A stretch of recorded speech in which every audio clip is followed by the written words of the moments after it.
150 families in Bayou Corn had to evacuate when a massive sinkhole suddenly appeared in their neighborhood. Well, that was back in August 2012. And since then, about half of those families have accepted buyout offers from the company deemed responsible, Texas Brine. But not everybody left.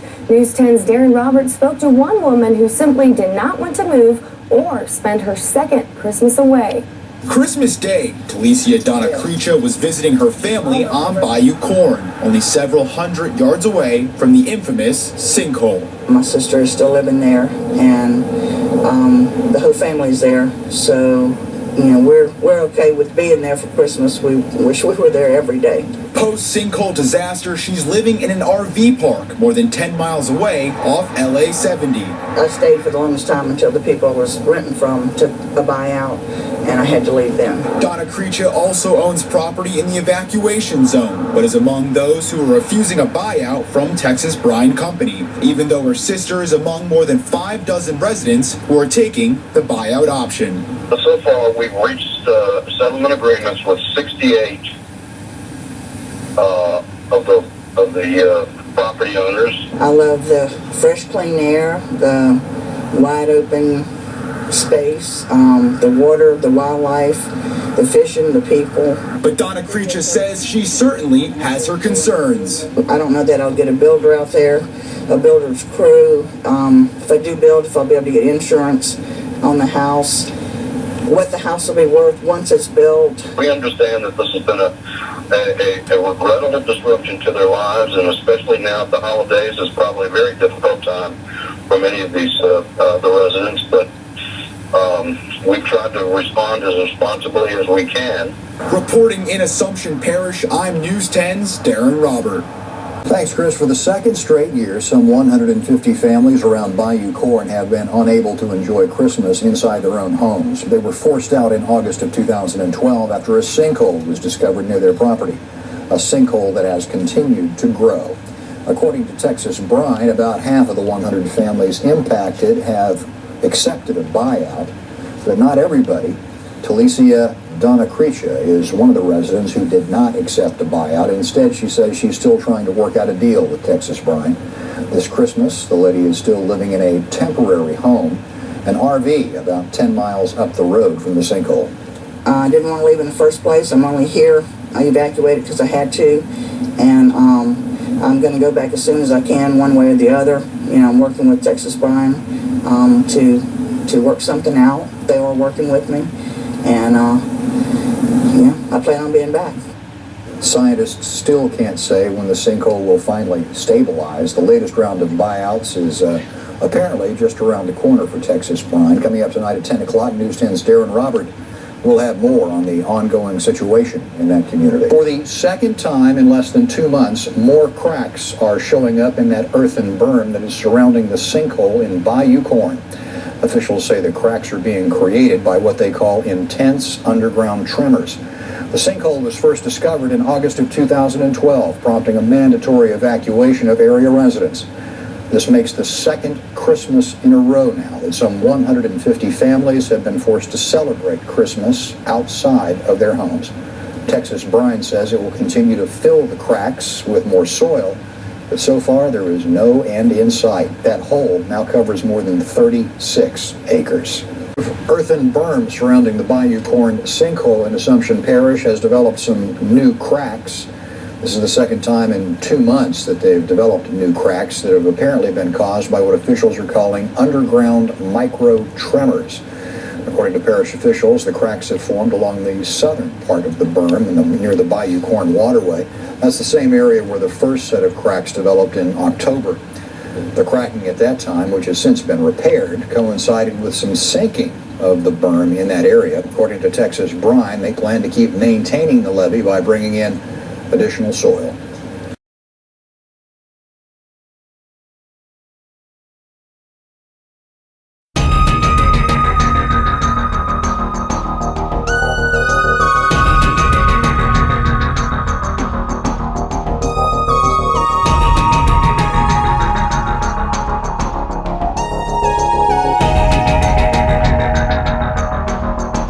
Live, this is One for the Record. I'm Diana, and today is December 29th, 2013. Here are your news updates for today. The Extinction Protocol 2012 and beyond. Bad omen, the stock market has officially entered crazy town territory.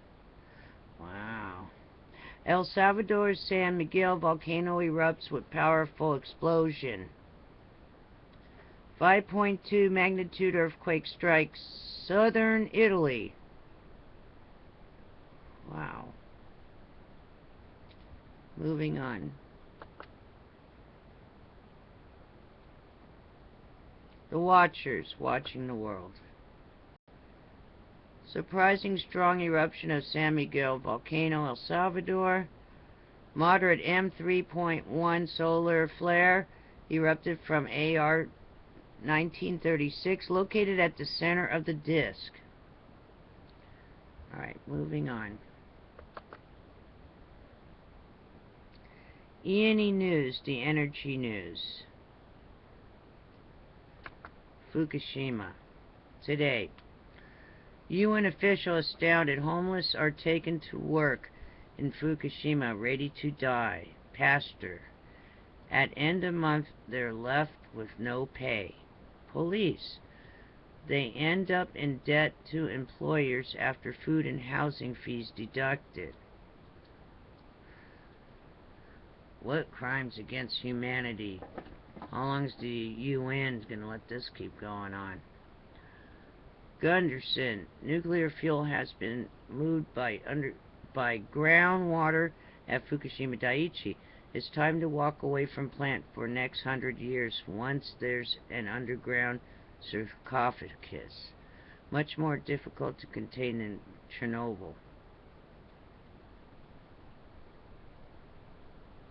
Steam coming from Fukushima Unit 3 reactor building observed multiple times this week. Alright, that was yesterday. And I have a report on that, which I'm going to attach probably at the beginning and not at the end of this. Also, U.S.-Canada. Newspaper. Unprecedented declines in Alaska king salmon related to impact from Fukushima. No comment. Says NOAA biologist. Record low numbers seen in major fisheries on Canada's west coast, alarming disease. Also today, high alert. Mystery illness killing bald eagles in western U.S. Wings paralyzed, full-blown seizures. Experts, very big concern. Never seen anything like this. We just don't know what's going on. I think it's about time you come forward in the mainstream and make some public announcements about the radiation of Fukushima and where it is and everything. I think it's about time, isn't it? Unless everyone in the government is deciding to move to the southern hemisphere, I would assume that everyone here is going to be contaminated. Or am I wrong? Don't you think it's about time to come forward with all the information, every bit of information you have, and what we're going to do about this? Especially is number 3, Unit 3 is the MOX fuel. That was the one that was the most scariest one, more than number 4, wasn't it? Isn't number 3 MOX fuel, plutonium, uranium, a weird concoction mix? Okay, deadly mix, and it's going again. My goodness. Maybe I'll put that thing after this report. Alright. It's the eve of Monday. We're getting there. It's the eve of New Year's Eve. Please be safe. Be ready for anything. Might be time to get some duct tape and rolls of plastic or plastic bags that would cover your window in case you have to sit in place. You know? This is incredible. How come we're not hearing anything? Unless all of them are getting ready to move and vamoose out of here. I don't know where you're going to go. Wait till you see all this about how it just streams across, and it affects the whole world. There's only one other solution. Since they can't seem to get to the fuel, I'm going to give one more solution. Free consultation. The only thing I could think of right now that just popped into my head is that maybe somehow you can put molten lava all over it and sarcophagus, get it covered up with some type of, bury it within some kind of volcanic lava. It's the only thing I can think of that might be able to surround it, cover it, bury it deep. But I'm not sure if it would melt. It might melt through all that. But that's another option, is to somehow lava it up, or hot lava on it somehow. Somehow you're going to have to trench it for one of the volcanoes. You're going to have to trench it out so that when the volcano erupts, it sends a steady stream somehow over that whole area and buries it. It's the only thing I can think of. Somehow we're going to have to do it that way. Not sure. But that might be one way. Unless you can do it with sound waves and totally destroy it. Alright. Take care. Be safe. I don't know. There's not many options, not many solutions. But it's better than just sitting there on your hands and just letting everything get polluted. Right? And not warn the people. Not warn the people. Take care. Be safe. Be ready for anything. Be ready. You shouldn't even be on the West Coast. Alrighty then.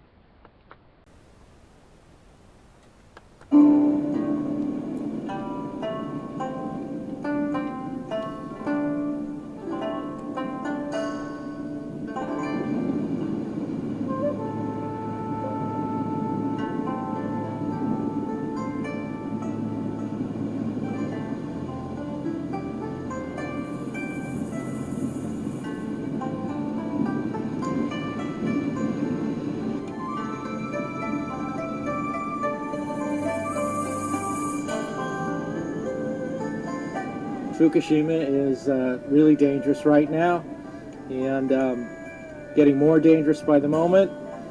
In November it'll be more dangerous when they try to remove the fuel rods from Unit 4. Certainly threatens California, because we're in the line of fire here. So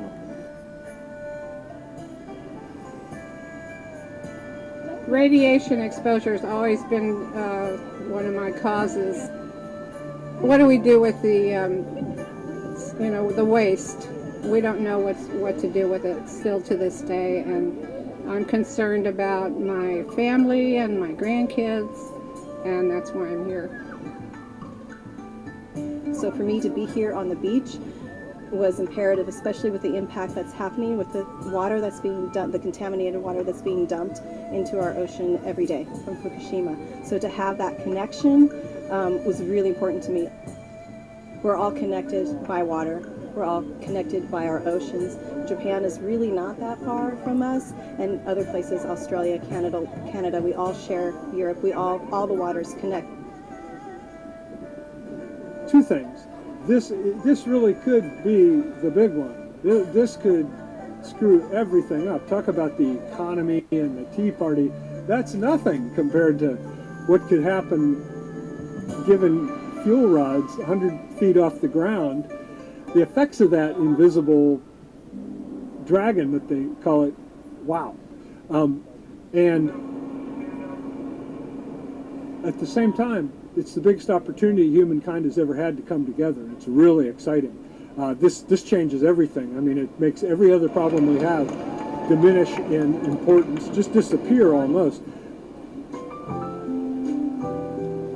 it's this convergence that's happening. So I'm so touched that we can all come together like that and really connect. And that's what I wanted. I wanted everybody to connect. So I'm really happy.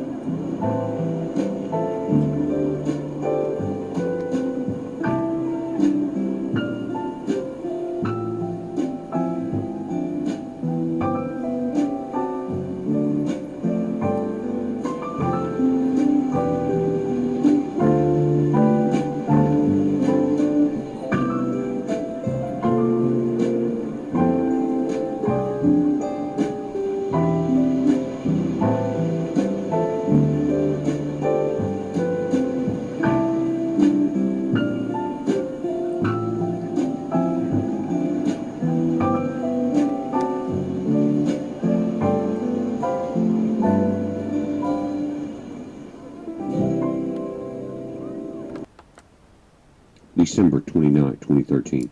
Guys, I'm going to go through some images here. You're looking at Fukushima, Unit 1, 2, 3, and 4. 3 is the one that steam is coming out of, right. 1 is to the right. Now, it's happened again, and they've issued an alert. They're saying the Tokyo Electric Power Company says radioactive steam has suddenly begun emanating from previously exploded nuclear reactor number 3. They do not know what is happening and cannot go into the building to see it. They said because of damage and lethal radiation levels in that building. Experts say this could be the beginning of a spent fuel pool meltdown involving up to 89, are you listening, tons of nuclear fuel burning up into the atmosphere and headed to North America. On December 28th, they admitted steam was billowing out of reactor building number 3. You can see it there. And guys, it didn't have a chance the way it was designed, right on the ocean. And I think these are all General Electric designs, just like the ones on the California coast. They're almost identical, even the way those protective seawalls were there. Guys, that tsunami came in over 62 feet in this area. But it goes on to say that the steam appeared to be coming from what's left of the 5th floor of the mostly destroyed building. People cannot get inside that reactor building because of the radioactivity. TEPCO cannot state for certain what is happening, but they're blaming it more than likely on these fuel rods. And guys, and this is critical. Again, here you can see the sea level rise.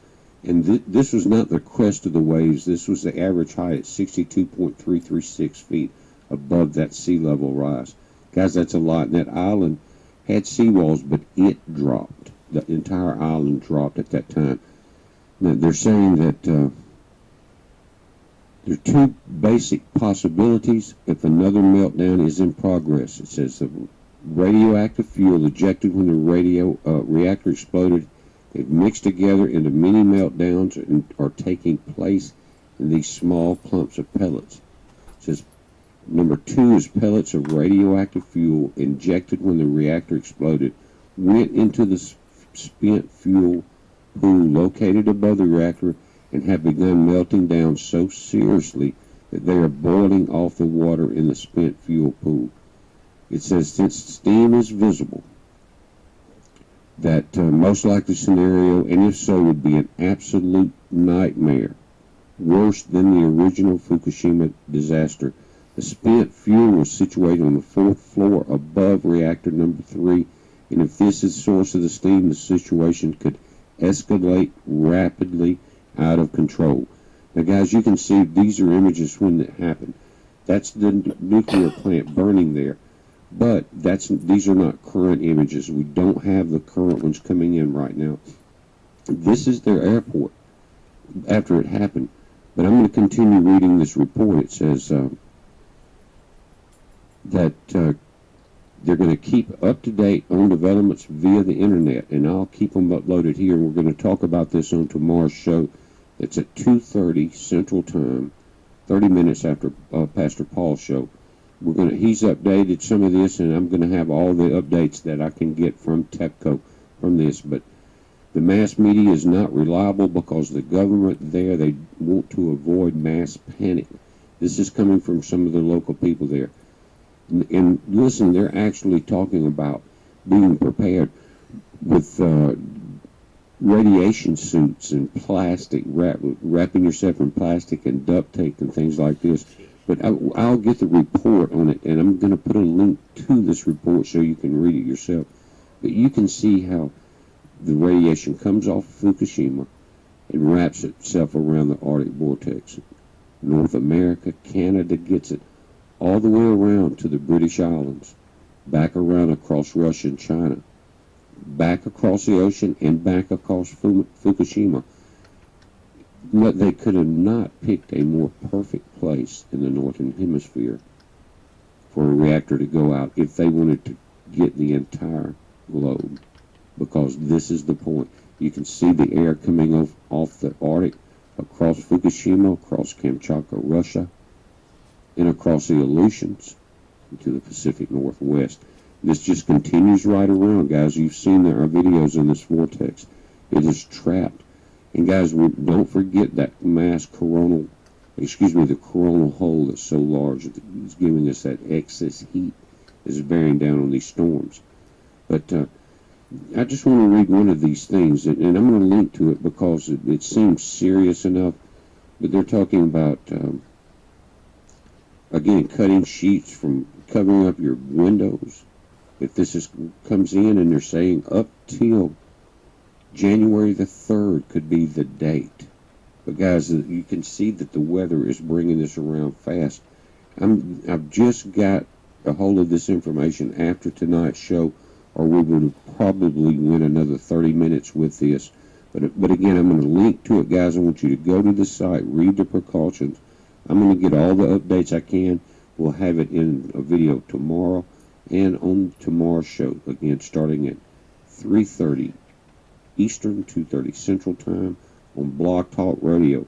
We will not be on live stream. We're going to be on Blog Talk.